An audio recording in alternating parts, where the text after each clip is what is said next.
back at me? Will we leave behind the innocent to grieve? On their own, on the run, when their lives have only begun. These could be our daughters and our sons. And just like a drum, I can hear their hearts beating. I know my God won't let them be defeated. Every child has a dream to belong and be loved. Boys become kings, girls will be queens, wrapped in your majesty. When we love the least of these, then they will be brave and free. Shout your name in victory. When we love the least of these, when we love the least of these.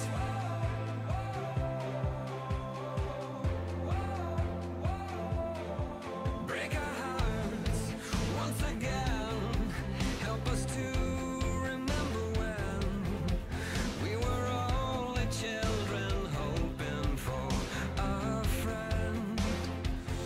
Won't you look around? These are the lives that the world has forgotten, waiting for doors of our hearts and our homes to open.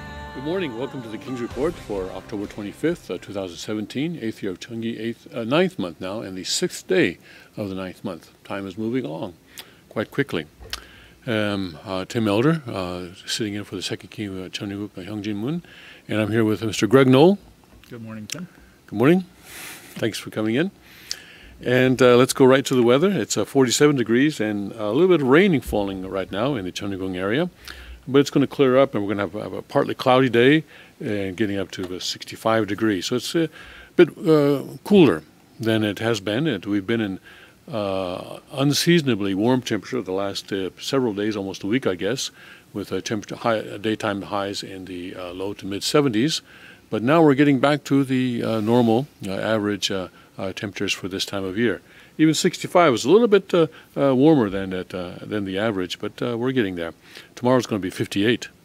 And that is actually on the other side of the average. Drop, yeah. Yes.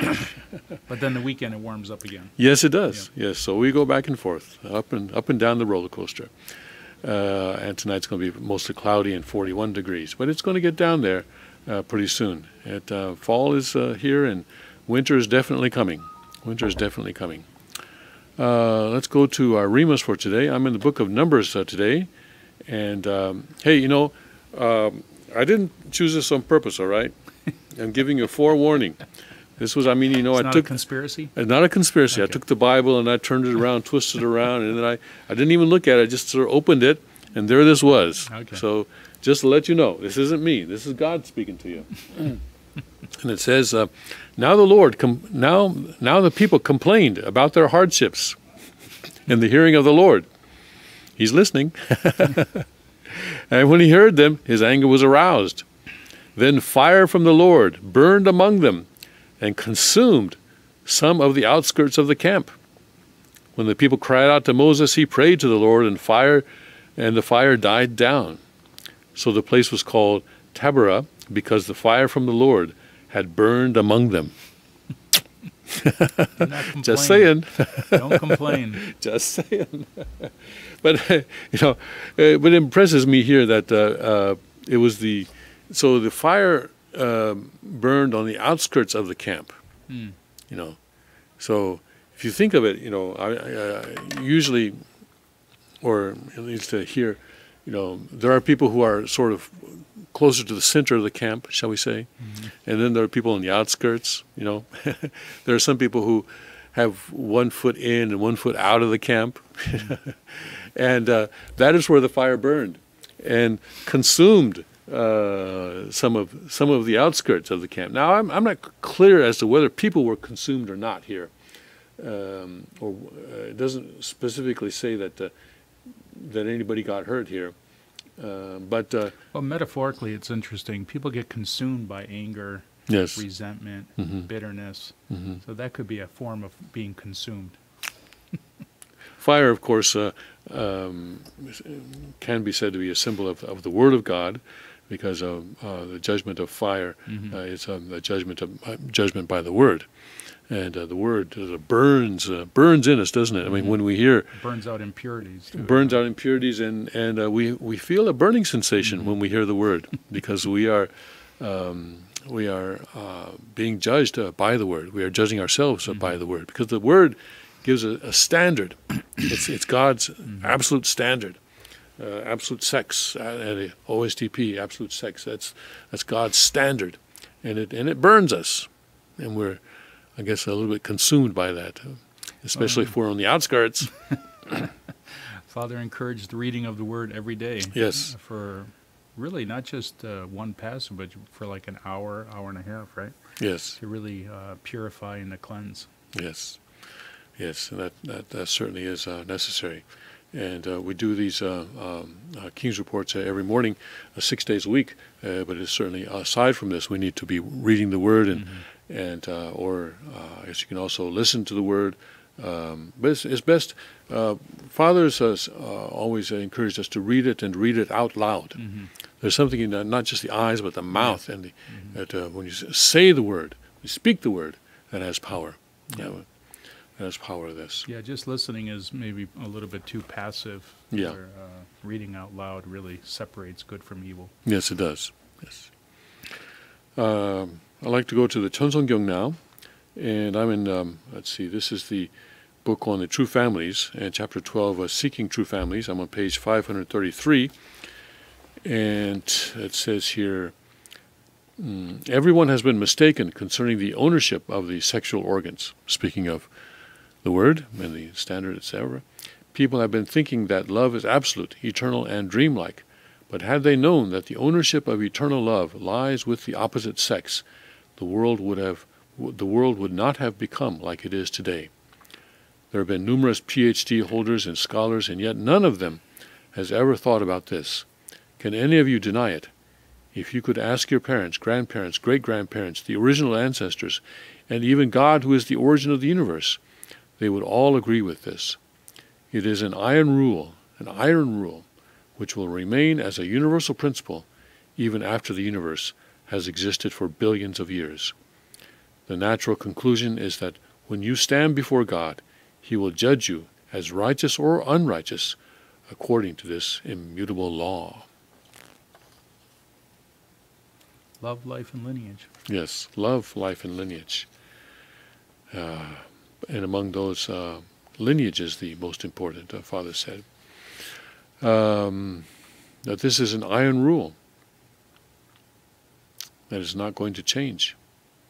Iron rule means a rule that is absolute, is not going to change. And if humanity would understand this, the world would not be as it is today. Right now, of course, in the U.S., although it's not being reported so much in many other countries, Hollywood is in turmoil, specifically because of this kind of a situation, isn't it? Because of this idea that if you are in power, if you have power, you can just take advantage of the women around you, or mostly men in power taking advantage of the women around them. And it's very interesting to me that this Hollywood situation, the Harvey Weinstein, and now, what is it, another director, 300 women have come out. What's his name? Tolstoy? His name is Mudd, obviously. What is it, Rio? No, No, not Polanski. Another director Yeah. has come out, and 300 women have said that they were molested by him or sexually abused by him. So it's really the situation is actually growing. I don't know if a year from now it will have actually made much of a difference. I hope it does. But I guess I'm a little bit skeptical or something like that. But I truly hope that Toback, yes, that was it. I really hope that the situation in Hollywood will improve as a result of this. That this judgment will really separate out the impurities from Hollywood, or at least to chip away from those impurities in Hollywood. This is God's judgment occurring. Absolutely. This is Hollywood has been the core of spreading adultery and fornication throughout the world. Throughout the world, exactly. It has really been the epicenter of sin Mm-hmm. that America has brought to innocent countries. That Starting from about the time the Messiah was born, yeah, 1920, I would say. yeah, the Roaring Twenties. Yes. And, yeah, Hollywood has been in the forefront of spreading all sorts, not just fornication, adultery, but the pornography industry, just the celebration of Baal, basically idol worshiping on the highest level, criticizing the Christian faith, the Judeo-Christian foundation of America. Really been a mouthpiece for the satanic ideology for a number of years, and now it's the time of high noon. Judgment is here. It's happening. It's real life. Within 2 weeks, Hollywood has fallen completely into disgrace. Isn't it amazing how quickly a person in power can fall? Yeah. Harvey Weinstein was, who was it? One of the famous actresses referred to him as God. And I think during her Academy Award speech or something like that.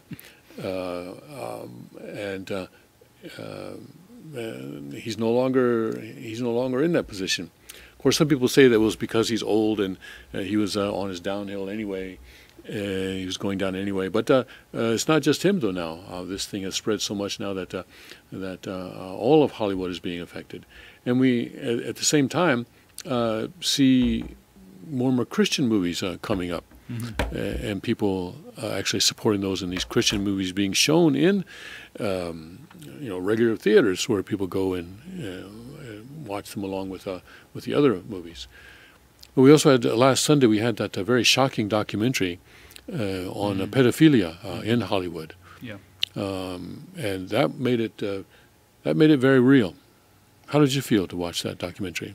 Yeah, it was very sad that parents unwittingly send their kids into this very dangerous environment, and how pedophiles actually spend a lot of time grooming and building trust. So this is something that everybody should be really mindful of, and that evil is not always wearing a dark cloak and horns coming out of the head, but it's a very deceitful reality that as parents and as aunts and uncles, we have to be on guard all the time. What I was struck most is when the king talks about in Cheonggyeoguk, everybody's a sheepdog. Everybody is trained. Everybody has the eyes and ears to sense a predator.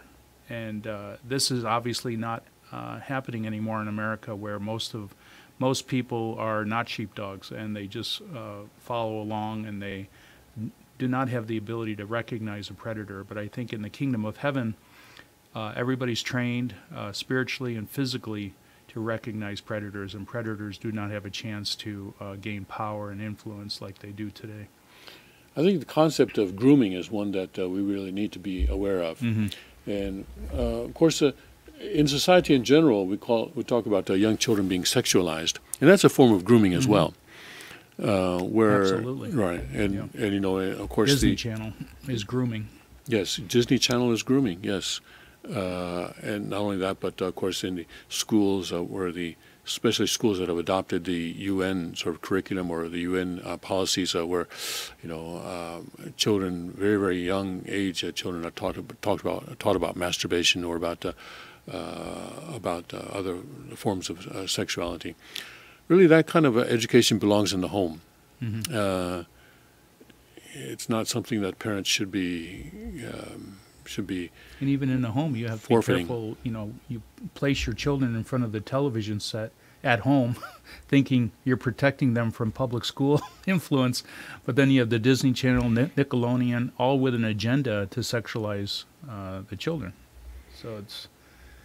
And those are the channels that parents turn on because they don't want them. Right. Exactly.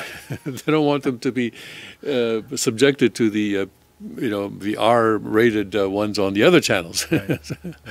I was guilty as a parent for that. You use the television set as a form of babysitting. We had 3 children back to back, and it was quite stressful.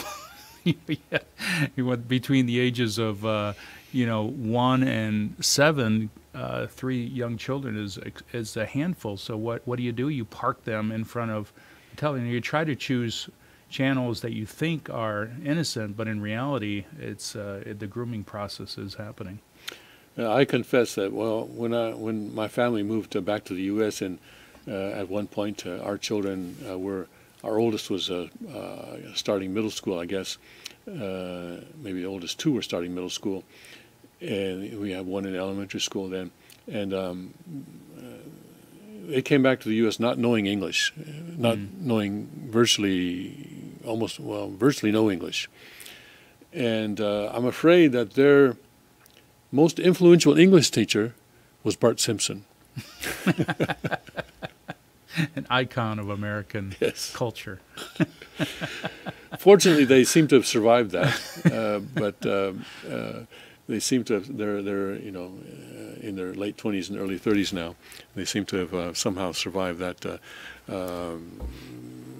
misparenting on my part. But somehow, from generation to generation, things do seem to be getting better. So I think we've done better than our parents, and we hope that our children will do better than we have.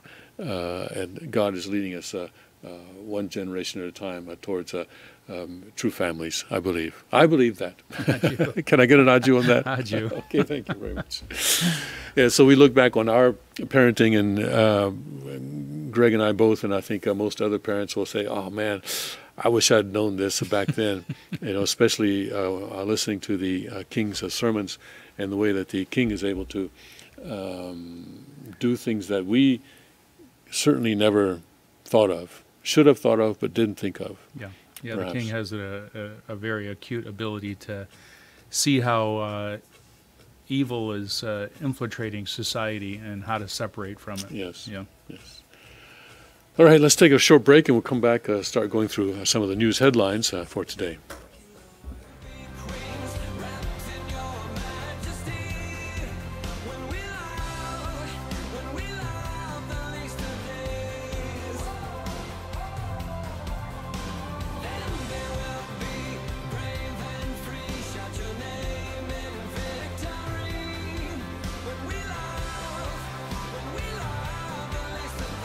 Car Arms, Magnum Research, and Auto Ordnance. The Car Firearms Group. With a diverse product line that blends American craftsmanship with cutting-edge technology. It's no secret why gun enthusiasts choose Car Firearms Group. From the Desert Eagle and Baby Desert Eagle made famous by Hollywood. The history of the 1911 and the Tommy gun.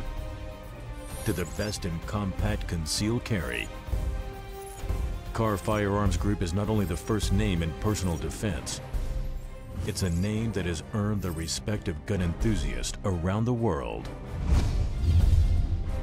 Concealment, innovative technology, value, accuracy, and history. Car Firearms Group. Made in the USA. Visit car.com today.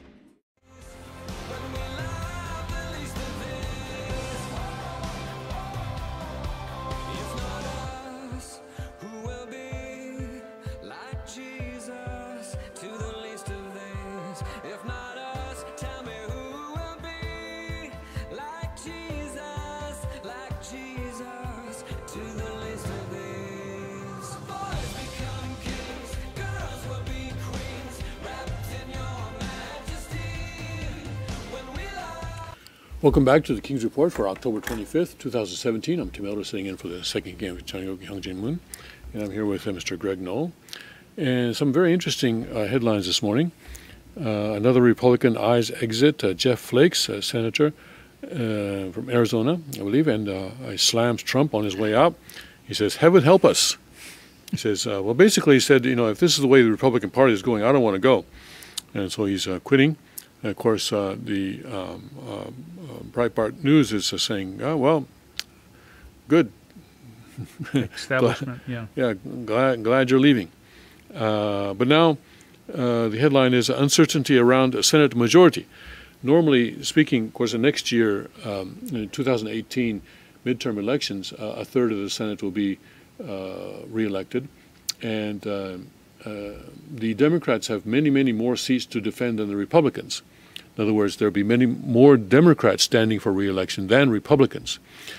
And so normally it's a foregone conclusion that the Republicans can maintain their majority and maybe even pick up 2 or 3 seats, because some of those Democrats who are standing for reelection next year represent states that voted for Trump last year.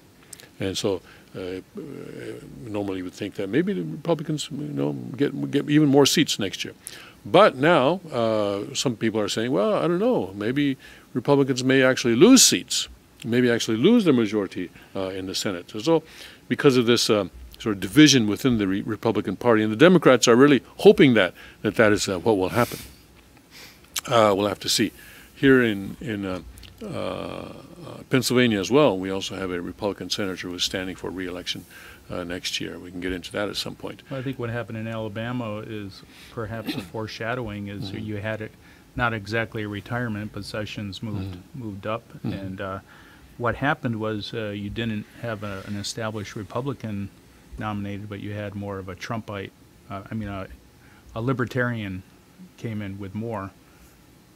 I'm thinking that's the case. So I think what's happening is there's a cleaning of the house of establishment, and again, more of these libertarian-type candidates can rise to the surface. Well, we hope so, and we hope that in the process of doing that, the Republicans don't lose their majority in the Senate. Of course, if they lose a majority in both the House and the Senate, then the issue of impeachment will certainly come to the fore. We'll have to, and that will impeachment and conviction perhaps will come to the fore. And so we have to watch that, and also pray that God's will be done in the political situation in the United States leading up to the midterm elections next year. And of course, the Russia probe has taken an interesting turn.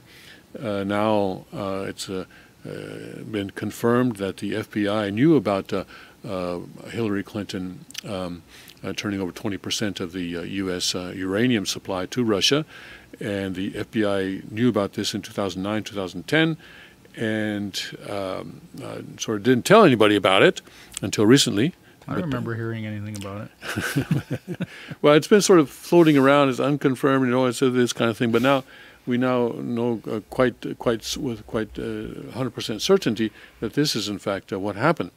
Of course, Hillary's saying, "Oh, that's all been debunked," but now the documents are out. Documents are out there, and there's this headline now that says, "Elites turn on Clintons: the sacrifice."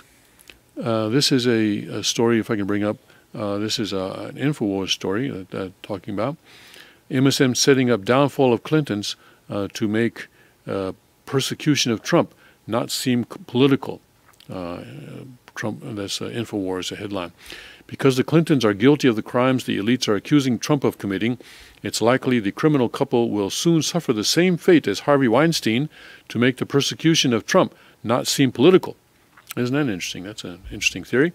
Already the mainstream media, which 1 year ago promoted Hillary Clinton as a glowing goddess, in quotes, is slowly but surely publishing headlines linking the Clintons to the Russian Uranium One scandal. This suggests that the globalists in control of mass media are fixing to dump the Clintons, much like how Harvey Weinstein was burned, albeit the latter for sexual improprieties instead of political scandals. Just look at this article from The Hill demanding a special counsel on Hillary Clinton's Russia scandal. There was more than enough smoke for the FBI to investigate official government favors in exchange for big donations to the Clinton Foundation, but agents ran into hyper-politicized Attorney General Loretta Lynch, whose public integrity section said, quote, it did not have enough evidence to move forward, unquote, according to Washington Post in October 2016. Last week, blockbuster allegations surfaced in The Hill, shedding light on what was happening inside the Obama administration and FBI while Russia was seeking control of massive amounts of our uranium supply. It turns out that the Obama administration inexplicably approved the uranium deal with Russia, even though the FBI was investigating a massive corruption scheme that included bribery, extortion, and other felonies involving Russia's nuclear energy industry in the United States. This level of accurate reporting at the expense of the Clintons is unprecedented for the Hill, which was once a major Clinton cheerleader. Of course, accurate reporting has never been the mainstream media's modus operandi. So what's the real game plan here? Easy, to sacrifice the Clintons to advance the anti-Trump agenda. Yeah, that makes sense, because even Weinstein, of course, people are saying, well, he's 65 and he's basically over the hill, done anyway, so they're throwing him to the wolves. But I don't know if they really expected to sort of burn, into other sort of directors and affecting other people now, because there's a hashtag Me Too is going around now with Hollywood, and so this is the problem. Anytime when you start a war, things can get out of control. Unintended consequences. Unintended consequences, yes. So we hope that will happen as well here. But, maybe she will get locked up. We were all screaming, lock her up last year. Who knows? Micro and macro. It didn't, it seemed like it was kind of moving in the opposite direction, but who knows now? Remember, the power elites have no real loyalty to the Clintons. The Clintons served them, not the other way around. And now the crime duo is presenting a problem because the Clintons are guilty of just about everything they're accusing Trump of doing.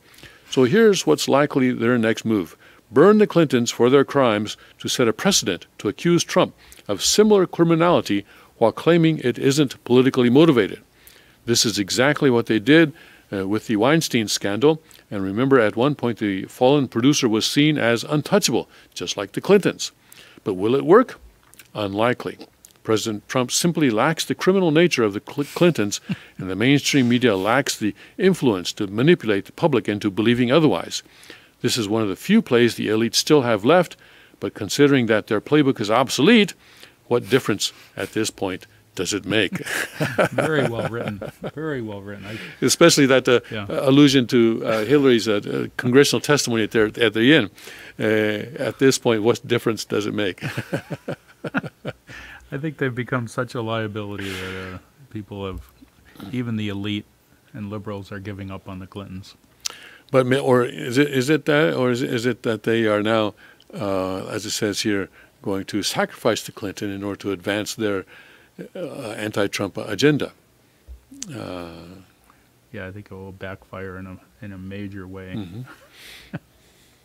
But it's fun to watch. It's like the burning of a witch. The burning of a witch. It's the slow burn of Hillary Clinton. Maybe it won't be so slow. Here's Clinton and DNC paid for dirt Russian dossier. So here again, there's another situation where. Isn't it amazing though when you think about Bill Clinton and 17 rape victims, and he is still being paid $500,000 per speech, and he's still lifted up among the liberal elites as an icon. To me, it's shocking. That alone is enough to indict the Liberal Party. I mean, isn't it shocking? It is, and he's also collecting some of our tax money as well. Yeah. He's being paid a pension for having been president. Yeah. Yeah, it makes no rational, to any moral person. The Liberal Party tolerates so much decadence and so much sin, yet they think they have the moral high ground to dictate to the rest of us how we should live. Yes. It's just mind blowing. Sorry, I didn't mean to interrupt, but I just. Please do. Let's see what else is going on today. Fears of serial killer in Tampa. New Jersey's town sought to exclude Orthodox Jews. State says neighborhood under fire for only selling homes to Muslims. What? The community frets ahead of White Lives Matter rally. Let's read about this town that is only selling home to Muslims. That's in the Washington Post. Okay. Development under fire for only selling homes to Muslims. Isn't that interesting? Well, it's a religious community, I guess. I mean, it's not that much different than the Christian community of where's that town in coastal New Jersey? The Grove, they call it, and it's all Christian homes. Very nice community. Ahmadiyya Muslim community is the name of it, if I can get my this to cooperate. All right, let's take a break now, and we'll come back with more news with a Chonic perspective. Chopatown.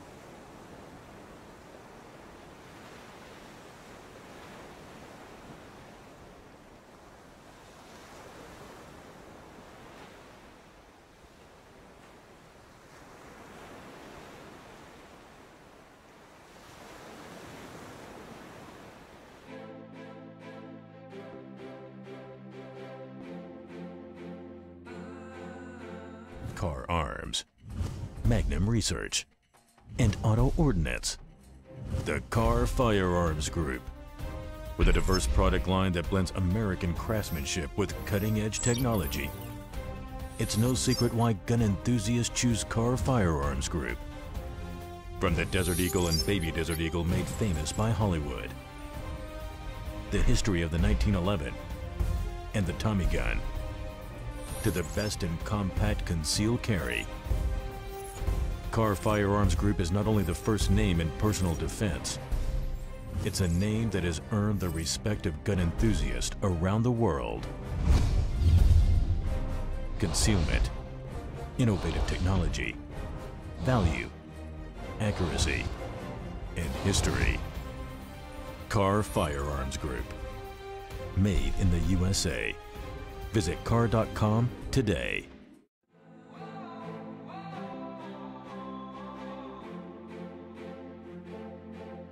Little hands, shoeless feet, lonely eyes looking back at me. Will we leave behind the innocent to grieve? On their own, on the run, when their lives have only begun. These could be our daughters and our sons. And just like a drum, I can hear their hearts beating. I know my God won't let them be defeated. Every child has a dream to belong and be loved. Boys become kings, girls will be queens, wrapped in your majesty. When we love the least of these,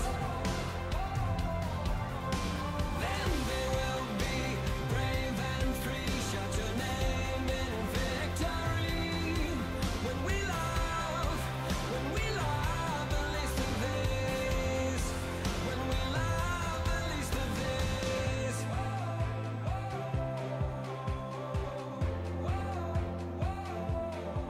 Break our hearts once again.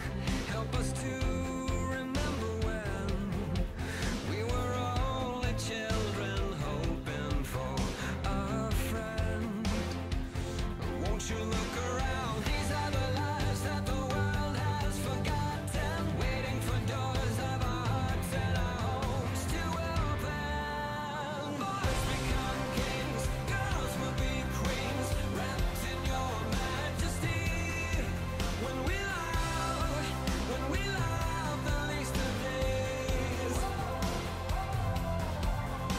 then they will be brave and free. Shout your name. Welcome back to the King's Report for October 5th of 2017. Tim Miller sitting in for the second King of China Group.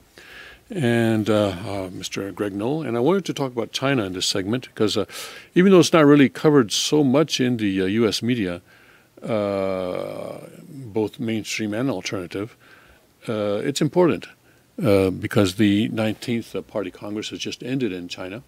And, you know, this is the guy that is a dictator over close to, a fifth of the world's population.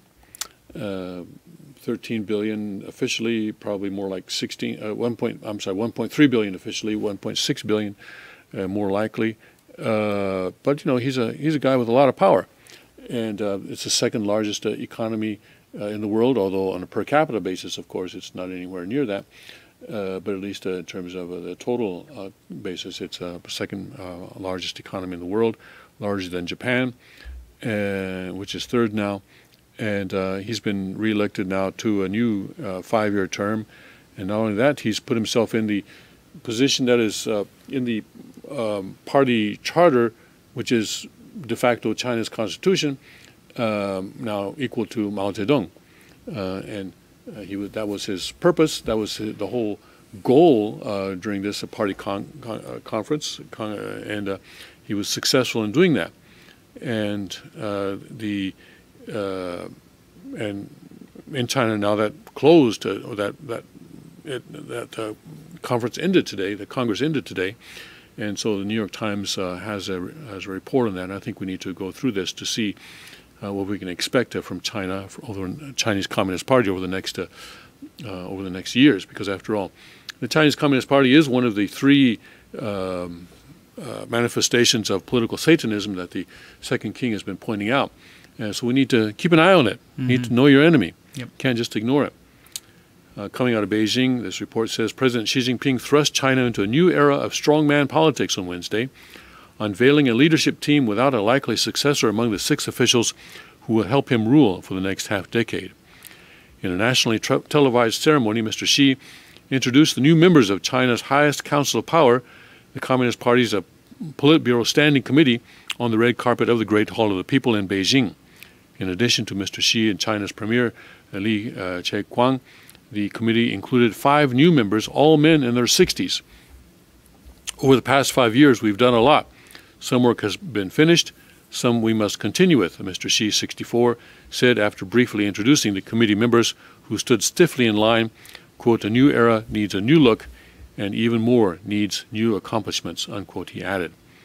The debut was the culmination of a week-long party congress in Beijing that underlined the breadth of Mr. Xi's political ambitions. On Tuesday, its final day, the Congress elevated Mr. Xi to the same exalted status as the nation's founding father, Mao Zedong, by enshrining, quote, Xi Jinping thought in the party's constitution. The 5 new standing committee members are party leaders with long careers in Chinese politics, including one of Mr. Xi's longtime allies and a scholar of international relations. But the party declined to name a younger leader to the committee who might succeed Mr. Xi when his second term as president ends in 2023. So Xi Jinping has 3 important positions. One is the General Secretary of the Communist Party. And that is actually the most important position. And another, of course, is that he's chairman of the Communist Party's military commission. And it is because of that position that he is commander-in-chief of the People's Liberation Army. The third position is the president of China. And that's kind of a symbolic position. It's more of an honorary position because it's the Communist Party that's in charge. So he's in charge of the country, and he's in charge of the 1.3 or 1.6 billion people because of his position as General Secretary of the Communist Party. He's in charge of the army because of his position as chairman of the military commission of the party. President, that's good for meeting foreign dignitaries and such. But basically, this is a communist country ruled by under a communist dictatorship. So no successor was named, or no likely successor was included among the 6 people who are with him. That was a departure from China's carefully scripted transfers of power in recent decades and a possible signal that Mr. Xi intends to govern beyond the next 5-year term. Mr. Xi also wants more time.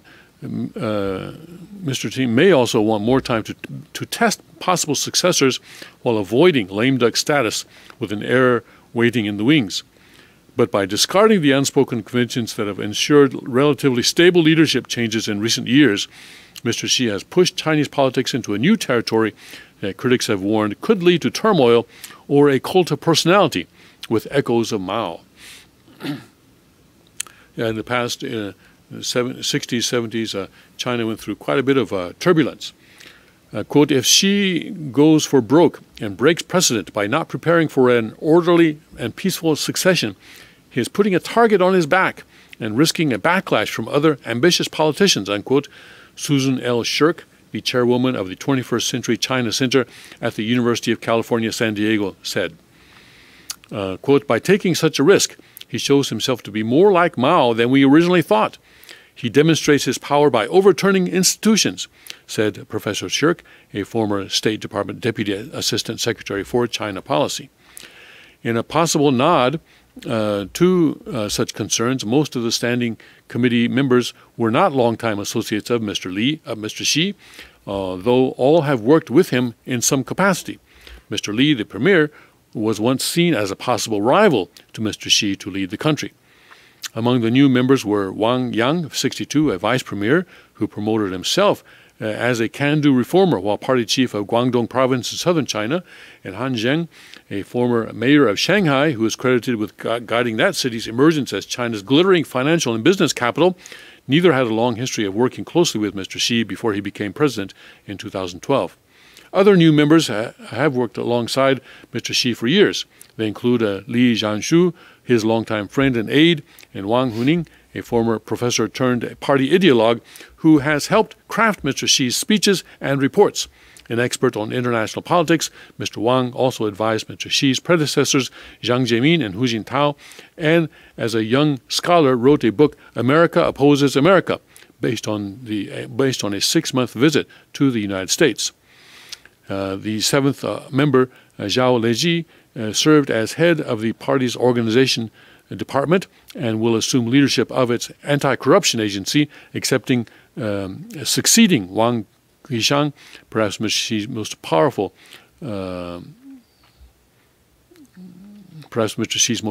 lieutenant. Mr. Wang has retired as scheduled, despite speculation that Mr. Xi might try to keep him on the committee. Quote, Xi has seemingly chosen magnanimity with the list, said Christopher K. Johnson, an expert on Chinese elite politics at the Center for Strategic and International Studies in Washington. Quote, of course, that's easy to do when you've achieved your two core objectives, making yourself the party's untenured ideological arbiter and refraining from signaling the succession, unquote.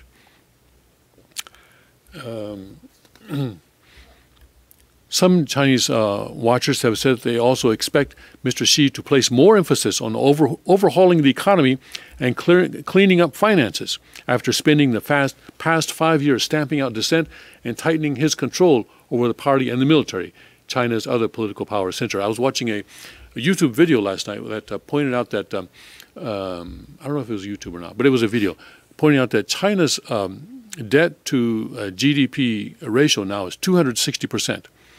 In other words, they have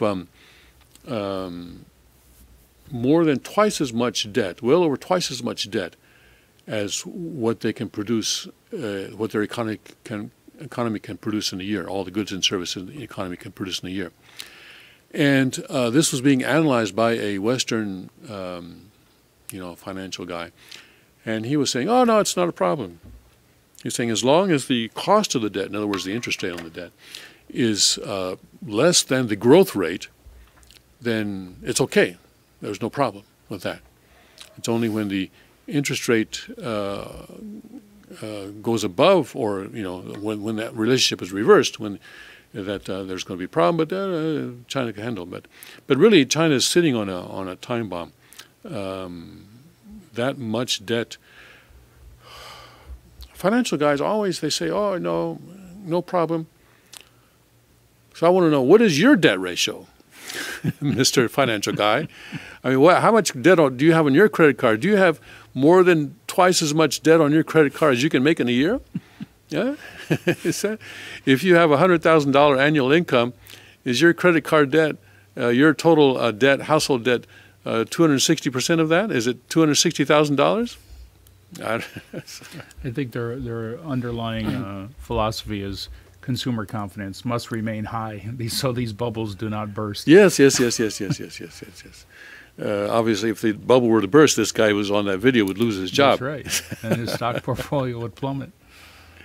So, all financial advisors, they benefit from these bubbles that are getting larger and larger and larger. One day they will pop, but everybody loses then.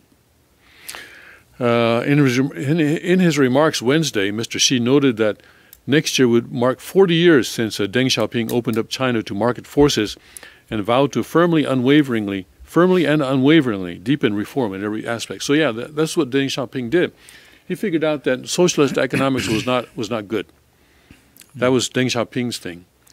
And yeah, actually, Deng Xiaoping probably deserves to be maybe higher than Mao and maybe higher than the Xi Jinping, because today's China, second economic power, that is really due to Deng Xiaoping saying, I don't care if a cat is white or black as long as it catches mice.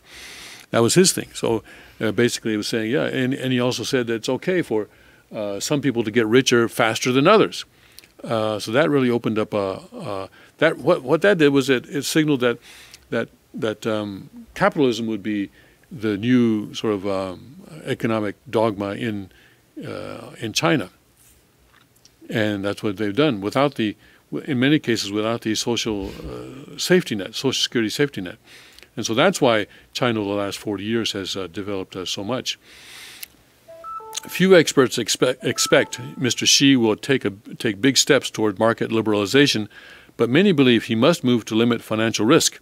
After decades of rapid growth, China faces growing economic challenges that include mountains of debt, 260%, held by local governments and inefficient state-owned conglomerates.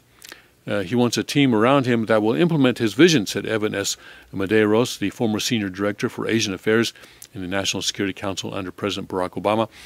On economic issues, one could tentatively say that this Politburo Standing Committee is more reform-minded than the current lineup. The Party Congress, the party's 19th since establishment by Marxist revolutionaries in 1921, has portrayed Mr. Xi as a transformational leader guiding the nation into a, quote, new era, unquote, of Chinese socialism. Mao unified China after nearly a century of civil war. Is that how you say that? I don't think so. I mean, he caused the civil war in the first place. Well, a century of civil war and foreign invasions. Mao unified China. Actually, I think nationalists, Chiang Kai-shek pretty well unified China, just that Mao kicked him out. Mao fought him and defeated, let Chiang Kai-shek and the nationalist government fight the Japanese during World War II, while the Chinese sort of sat back and waited their turn. The communists sat back and waited their turn, hardly engaging the Japanese at all, except for maybe one or two battles. And then once the nationalists had become weak as a result of their fight against the Japanese, then the communists said, "Okay, now it's our turn," and started fighting the nationalists and kicked the nationalist government out onto the island of Taiwan. That's the way I see it, but I didn't write this article. Mao unified China after nearly a century of civil war and foreign invasions. Yay! A hero. Deng brought it prosperity, and Mr. Xi is said to be restoring the nation to global strength and leadership. Wow. And what about those 70 million that Mao killed? Huh? Mm-hmm. The New York Times. The New York Times was rooting for Mao during those years. All those years that he was killing. So they. This is the New York Times. Anyway, so we need to learn how to read the New York Times. All right, learn how to read the New York Times. Get what you need from it, and sift out what you don't. All right. So, for example, that sentence that we sifted out. We sifted out. We just put it. It remains in the filter. Trying to get to the next stage of the article here. The Congress blessed his one-man style of rule by writing his name and ideas into the party's constitution, in effect declaring any effort to challenge him to be an act of ideological heresy. That's dangerous. Yeah. Is he? Does he have to step down after the next term? Depends on who you talk to. I bet if you ask Xi, he'll say no. So, but as you see, this is the thing. As General Secretary of the Communist Party, yes. So this is the one thing that didn't happen during the Congress that, for some reason, the media is not talking about now. That there was speculation before the Congress that he might be elevated to the position of chairman. Remember Chairman Mao? Right. Beatles, enshrined in the Beatles song. Anyway, but he was not. That did not happen. So as General Secretary of the Communist Party, he does have to step down in 5 years.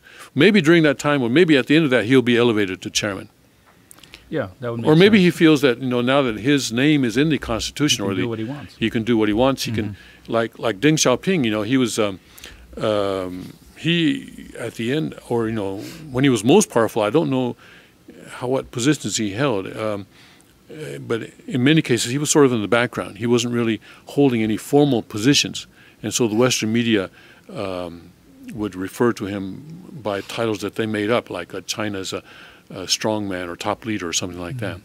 And so, and in many cases in Oriental, East Asian, same is true in Japan, it's the people who are unseen that are the most powerful.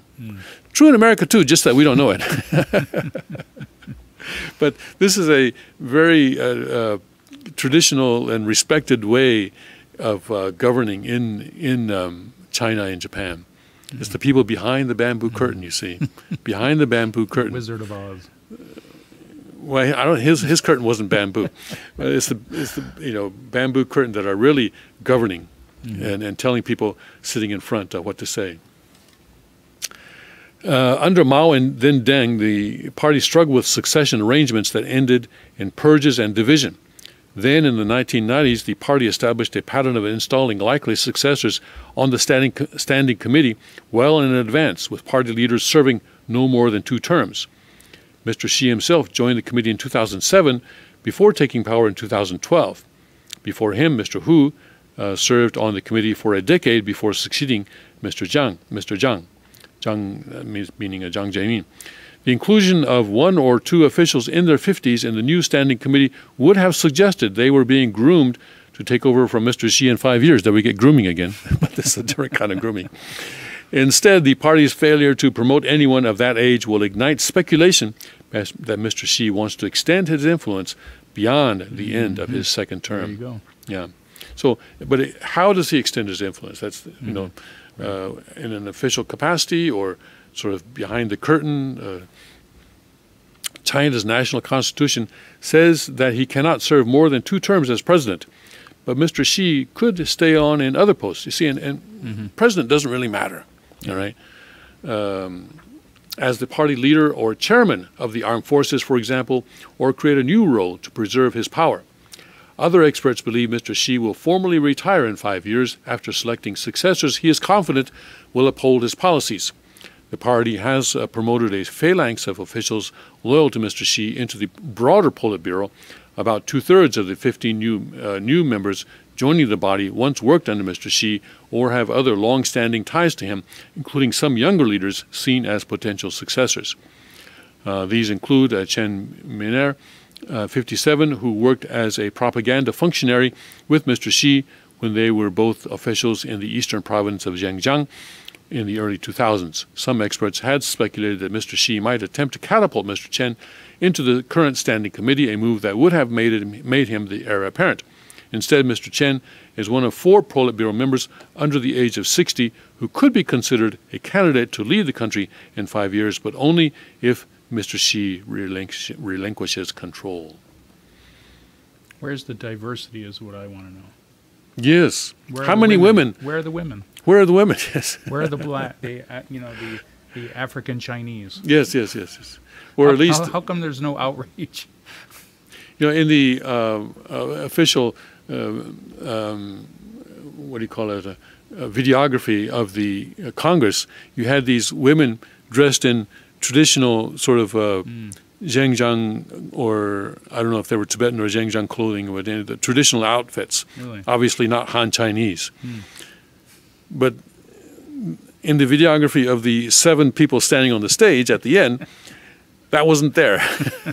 That lady who was in that, who was shown in that video of the 2,300 people, did not make it into the final 7.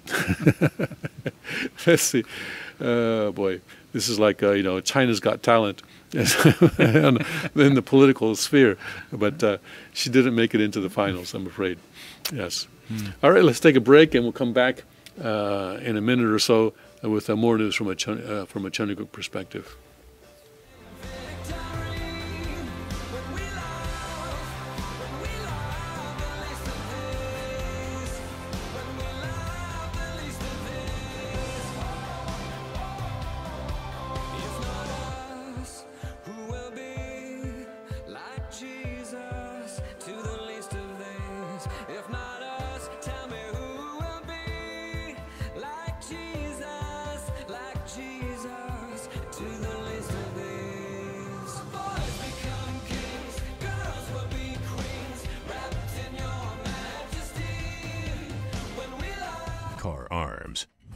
Magnum Research, and Auto Ordnance. The Car Firearms Group. With a diverse product line that blends American craftsmanship with cutting-edge technology, it's no secret why gun enthusiasts choose Car Firearms Group. From the Desert Eagle and Baby Desert Eagle made famous by Hollywood, the history of the 1911 and the Tommy gun, to the best in compact concealed carry, Car Firearms Group is not only the first name in personal defense, it's a name that has earned the respect of gun enthusiasts around the world. Concealment, innovative technology, value, accuracy, and history. Car Firearms Group. Made in the USA. Visit car.com today. Car Arms, Magnum Research, and Auto Ordnance. The Car Firearms Group. With a diverse product line that blends American craftsmanship with cutting-edge technology, it's no secret why gun enthusiasts choose Car Firearms Group. From the Desert Eagle and Baby Desert Eagle made famous by Hollywood, the history of the 1911 and the Tommy gun, to the best in compact concealed carry, Car Firearms Group is not only the first name in personal defense, it's a name that has earned the respect of gun enthusiasts around the world. Concealment, innovative technology, value, accuracy, and history. Car Firearms Group. Made in the USA. Visit car.com today.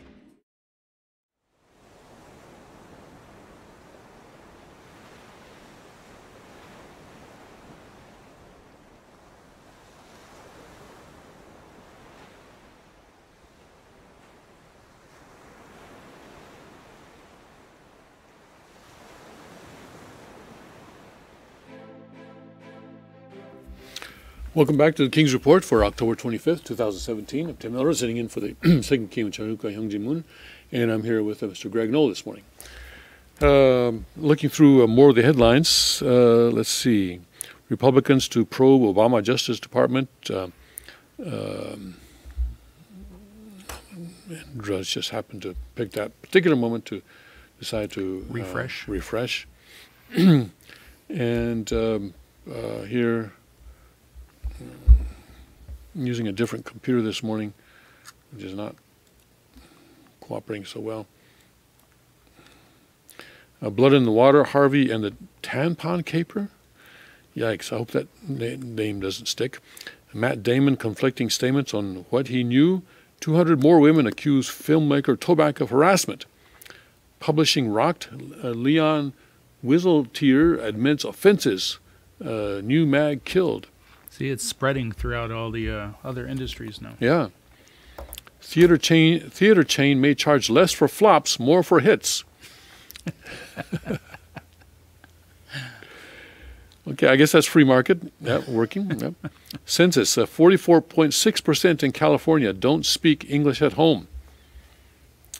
A new generation. So this is kind of a interesting sort of, in I think in history of the world, you have a lot of displacement going on. Mm-hmm. In other words, a new sort of a tribe or a new ethnic group will move into an area and either kill off or displace the people who are already there. And to be honest, it happened in America as well, in North America. Yeah. Europeans came in and displaced the people who were already here. And we see it happening in Europe today, where people a new ethnic group is moving into Europe. Mm-hmm. And California as well, and perhaps other areas of the southwest United States. But this seems to really show that there's displacement occurring in California. But there's a fundamental difference because the influx into California is still a Christian foundation mm-hmm. through the Catholic Church or Protestant migrants moving into California, whereas what's happening in Europe is fundamentally a radically different culture Yes. and language. But language is secondary to values that usually stem from a religious foundation. That can have a catastrophic effect. Mm-hmm.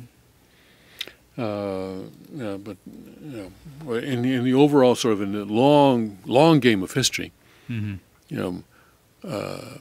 People don't stay in just one place. They're always, if you look at it, always. We had that. I don't know if you saw that map. Maybe Kuchim used to show this video when he was speaking in Japan and Korea. It was the 2,000 years of East Asia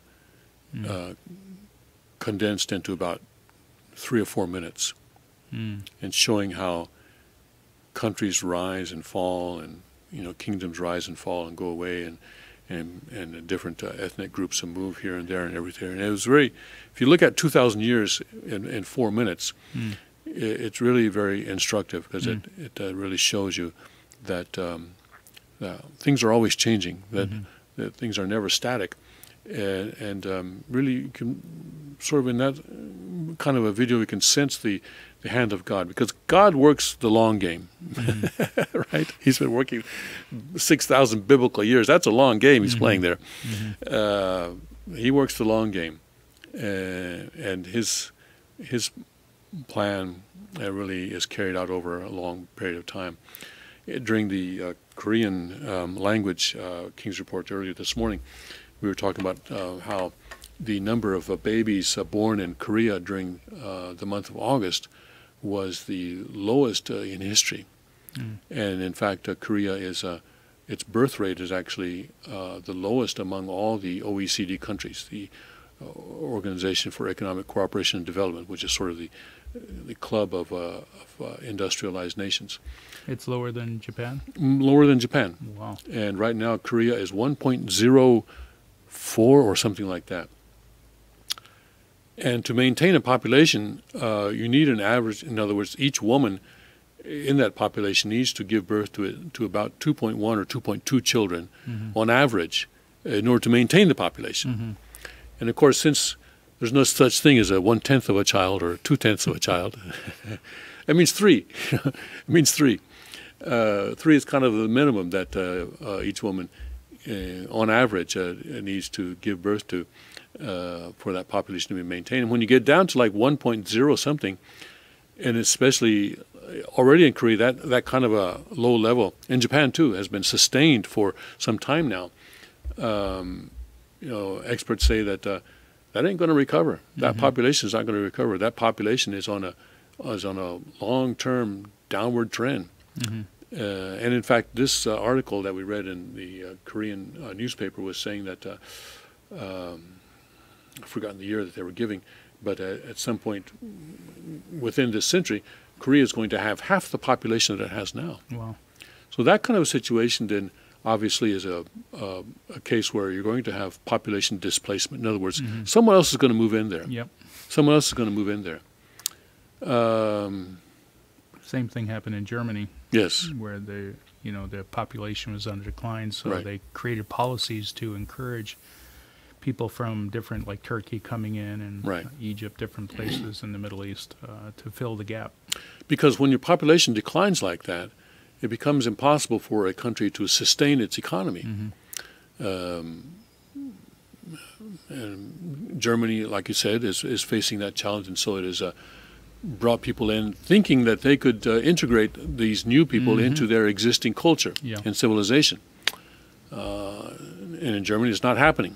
In Sweden, it's not happening. And in other European countries as well, it's not happening, especially when you have a very, Islamic culture is a very, it's a culture that does not really lend itself towards integration into That's Christianity. right. Just That's let's right. put it that way. It's it's the Quran or the sword, right? That's the philosophy there.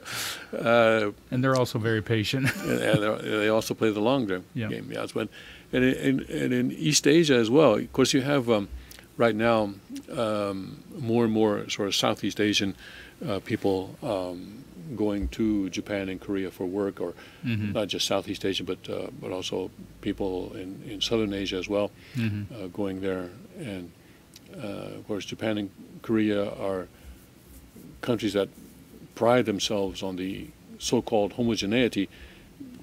Historians will obviously disagree, but the sort of the national myth, at least, is that they have a homogeneous ethnic background and also culture is homogeneous. Historically speaking, it's not true, but anyway, that's what they're taught to believe. That's kind of that's part of their identity, and that's certainly changing a lot right now in Korea. How has Japan dealt with it? Have they loosened their immigration policies toward Malaysians and different people from Southeast Asia or other places, China? I think of myself as, I say this, some people are born with a silver spoon in their mouths. I was born with a passport in my diapers. So when it comes to Japan's visa policies, I know something about that because I've experienced that during my life. And what Japan has done is that Japan has said, okay, we'll take the cream. We'll take people who, if a person has, skills, knowledge base, this kind of a thing, we'll make it easier for them to come to Japan. Whereas people who other people, in other words, people who are going to come to Japan for low-level jobs, we're not going to make it so easy for them. Although because Japanese people, they don't like what they call the 3 Ds, dirty, dangerous, and forgotten the other D. But anyway, the low-level jobs, dirty, dangerous, and hard. Except that doesn't start with a D. But anyway, there was another D there. And people are coming in. And sometimes they have what they call sort of short-term worker programs. Okay. But then people overstay those. Worker visas. People disappear after those, and then they sort of go into the underground economy. This kind of a thing. So there's all sorts of things going on in Japan. But and of course, one of the main reasons that the birth rate is so low is that Korean and Japanese women don't want to get married, want to have until later in life, don't want to start bearing children until later in life, until they're maybe in their 30s, or even don't want to get married at all. And that's also more and more common now. And so men in these countries are taking brides from Southeast Asian countries and bringing them to Japan and Korea. And so that's also another thing. That's also a kind of displacement, I suppose you can say, where certainly the ethnic homogeneity, that myth is really crumbling as a result of that kind of thing. Yeah, and of course, I think right now we're living after September 23rd, I think we've really entered an era of true liberation for women. I think the Harvey Weinstein thing, the whole sexual scandals coming out of Hollywood and other industries is a direct result of that. And I think it's really wonderful. This is true liberation for women who have had to suffer in silence in many cases over these kinds of powerful men. And this is really crumbling now because we have the restoration of the Eve position. So no longer do women have to suffer in that kind of way. And I'm afraid that this kind of thing may be happening in the Family Federation right now. That I know that in the past sisters were abused even by pastors, even in the prayer rooms or even in the sanctuaries. I know some ministers who sexually molested sisters in their congregations. I know this happened. I know it happened in Korea for a fact, and I have no reason to doubt that it could have happened in other countries as well. So I hope that now in this new era, women will sisters will feel free to speak up about this, and because now we're in that kind of an age where don't be afraid, but be courageous, in speaking out. Hurricane season may not be over yet. Man who repaired Harvey, that's not Harvey Weinstein, but the Hurricane Harvey now. Isn't that interesting? Very interesting. Isn't that interesting? Harvey flooded home dies of flesh-eating bacteria. We're hearing more and more about this flesh-eating bacteria. Where is it coming from? Super rich hacked in Bermuda data leak.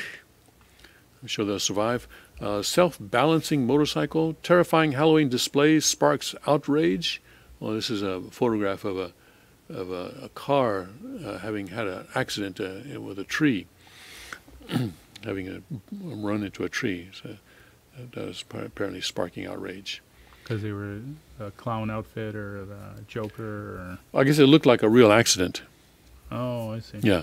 Oh, interesting. Yeah. Oh, okay. Do high schools in this area do this as well? You know, I lived in Northern Virginia, and I guess towards the end of the school year, the school would go out to a junkyard, and almost all schools seem to be doing this, and they get put it in their front yard. get a car that had been in a terrible accident. Right. You know, it Mangled. looks like no one survived. I don't know if anyone did actually, but it looks like no one could have survived that accident. Right. And they put that right there, you know, Yep. at the beginning of prom season. Right. Is this only in Northern Virginia, No, or is no, it everywhere, yeah. Everywhere? Oh, Yeah, I see. yeah. Okay. It's a good visual reminder to be Visual careful. reminder. Yeah. Yes. I don't know how well it works, you know, because kids think that they're indestructible. Mm-hmm.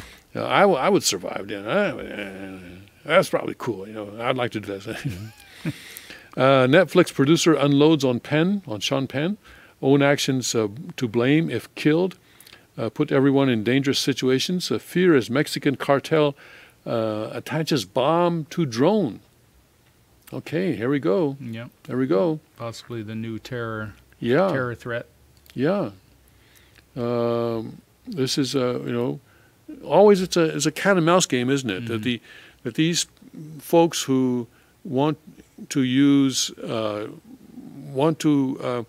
undermine existing sort of law and order will use technology, and then the police try to catch up with them and so forth.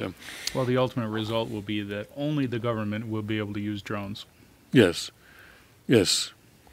Terror from skies as Mexican cartel attaches bomb to drone. This is a Washington Times article, if I can get it in. But, you know, I was watching, I was thinking about, I was watching a clip, I guess, from one of the mob TV shows, and I realized that these folks, if you look at it, it's about sovereignty in their own way.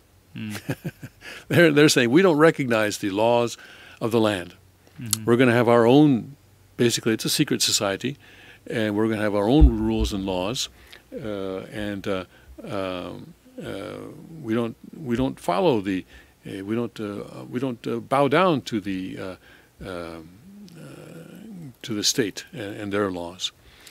That thought crossed my mind anyway. Mexican police discovered 4 men carting a kamikaze drone equipped with an IED and a remote detonator last week in what analysts say is an example of cartels figuring out how to weaponize UAVs, that would be drones, right?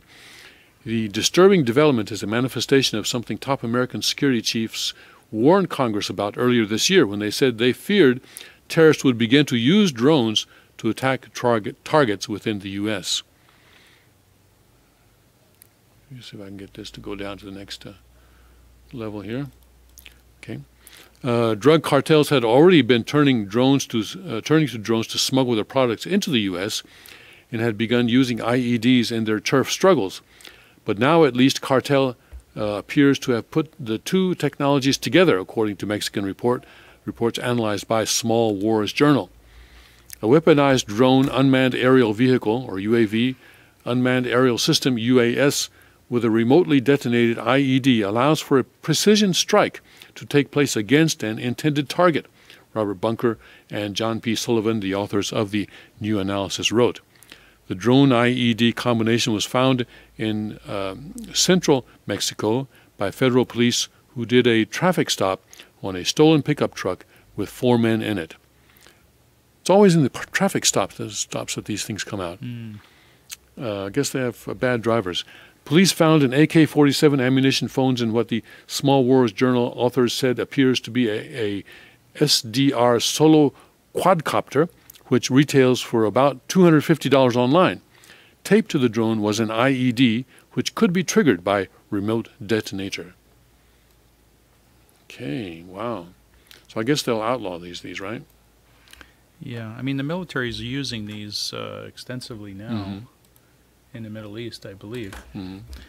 So the technology will eventually come down to civilians. Yeah, because some of the soldiers, 99.999% of soldiers are really great. We thank them for their service. Some of them are gangs, gangbusters, and they learn these technologies in the military, and they come out and apply their skills to civilian life. Are there veterans that are members of the gang cartels?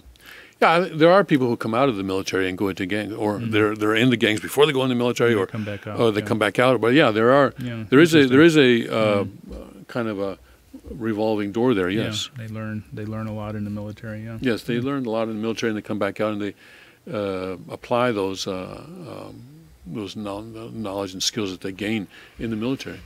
So that's one way in which this definitely would happen.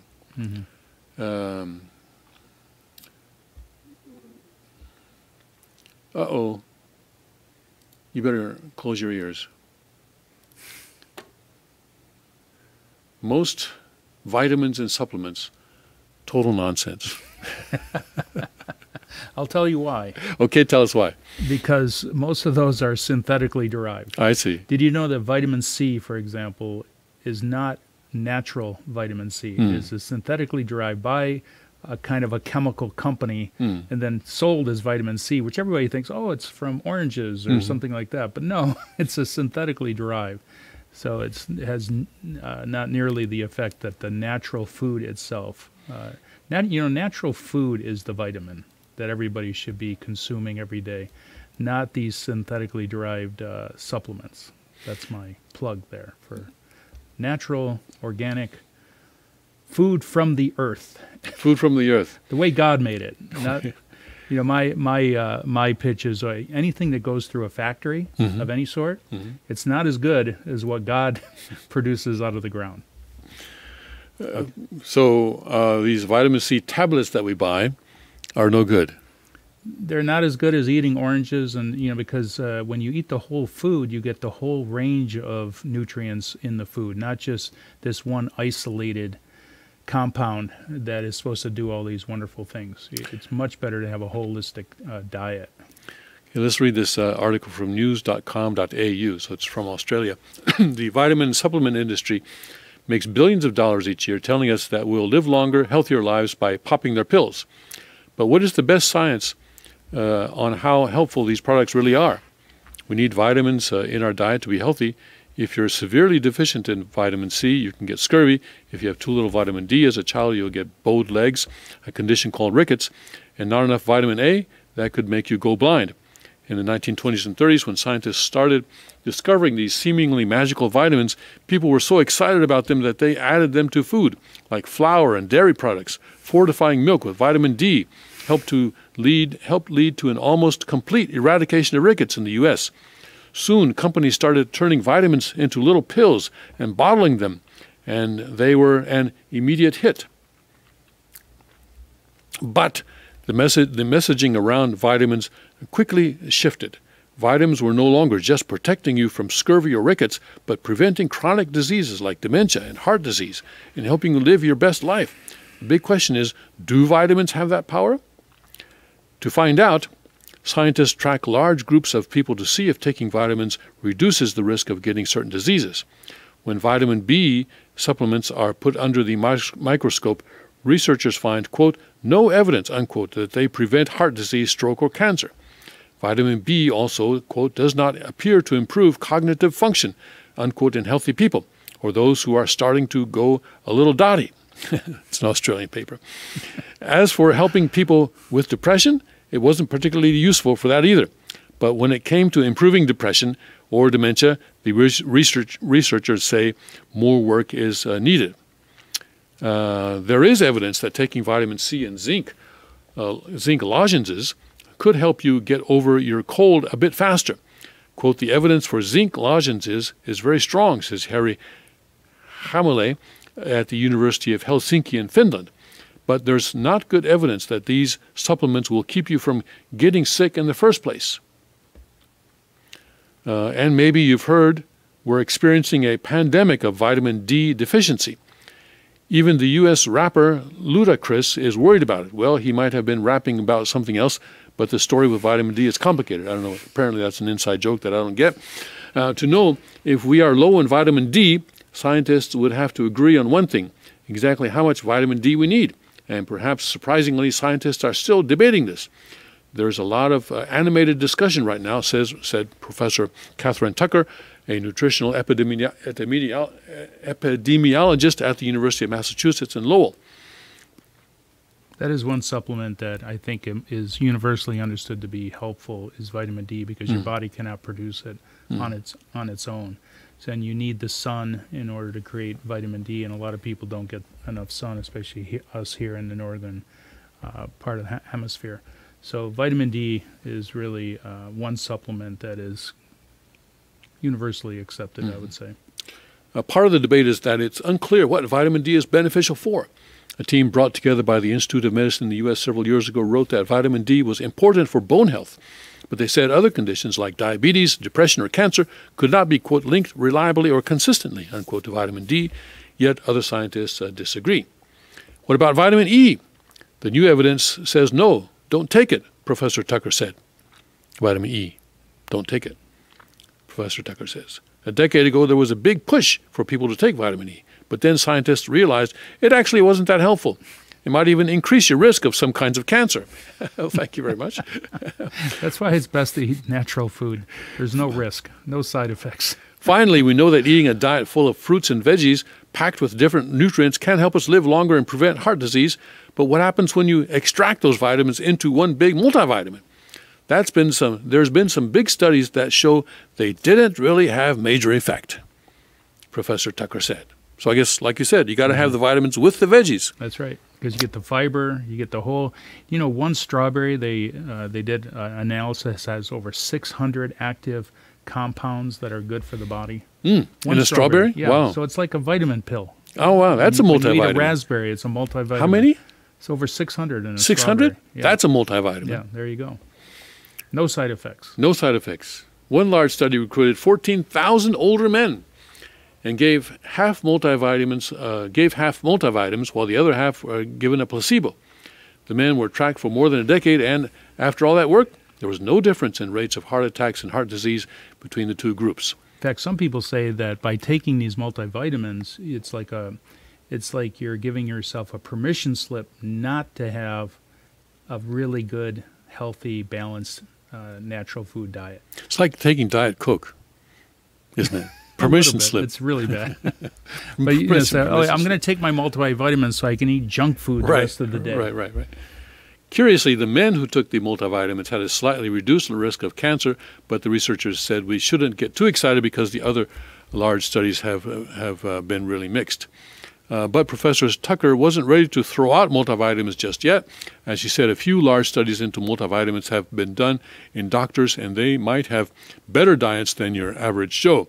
So for people who aren't eating so well, it doesn't hurt to take a multivitamin for insurance. There you go. There you go. See? Permission slip. Yeah, it's a permission slip to continue your deviant ways. Overall, it doesn't look like vitamins in a pill do all that much. But studying the benefit of taking vitamins in a large group of people is really tricky, and all the research we have